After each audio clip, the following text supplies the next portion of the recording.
Marco says, yeah, Marco. It's also that Italian is not one language. It's 20 all pretending to be the same one. Oh my god.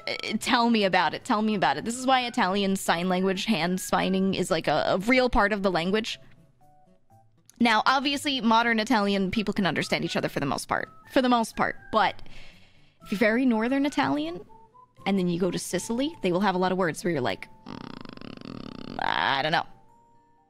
I don't know. You know, it's off.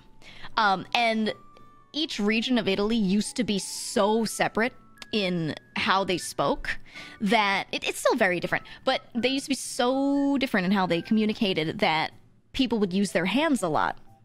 They would use their hands a lot because then while they're speaking, if they're saying a word and there's like something that doesn't really match up to what you are used to hearing, you look at their hands and you're like, oh, okay. Like they're kind of filling it in, you know? And that's where the Italian hand speaking comes in. That's why it's so strong with Italians in particular. And other countries that have the same issue had the same thing with hand language, you know? And certain things, certain typical, stereotypical signs that you'll see Italians do, they use the same motions to mean certain sorts of things. Yeah, the pinched fingers. It's like when you say, like, come on to somebody. Like, what are you doing? Like, that's, you do the pinched fingers. People will just do it and say literally, they'll say like pizza. And I'm like, no, that conveys an emotion.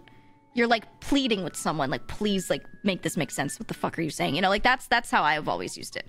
And so it makes sense, but people go on TikTok and they'll shake their fingers and go pizza. And I'm like, all right.